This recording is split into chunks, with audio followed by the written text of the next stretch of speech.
Tensions around the world caused by the ongoing war between Israel and Hamas have led the British government to boost its spending on security for members of Parliament. Abby Kugathasan is on the story for us. She's right outside Westminster, live in London this hour. Abby, tell us more about how much the government is spending and why now.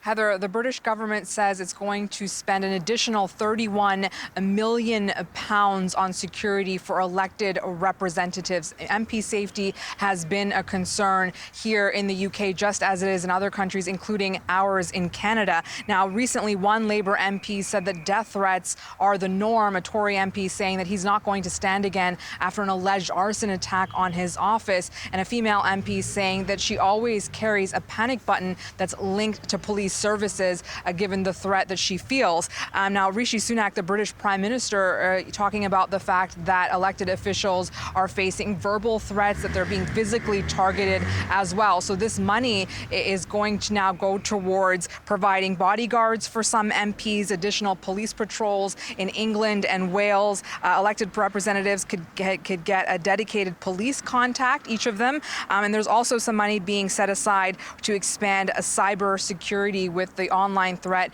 being ever present. Now, again, MP safety, a major concern here in the UK, especially in recent years following the murder of two elected representatives, Joe Cox in 2018 by a white supremacist and David Amos in 2021 by an IS supporter. Both of those MPs were out speaking to their constituents when they were attacked. So certainly here in the UK, MP safety is certainly a top priority and not something that they take lightly, Heather. Abby, the Prime Minister says this harassment has really increased in recent weeks because of tensions about the war ongoing in the Middle East. What has the incidence been? What has the impact of that increased tension been?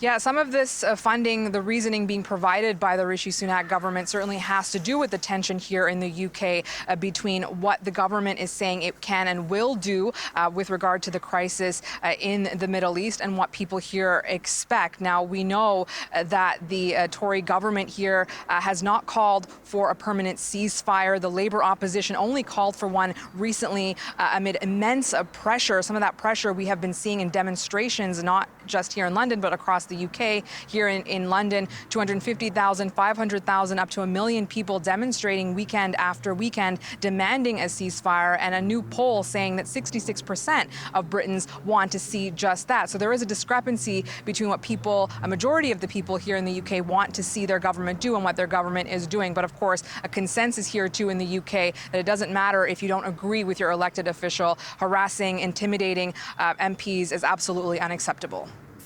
Abby, thank you so much. Abby outside Westminster, live for us in London this hour.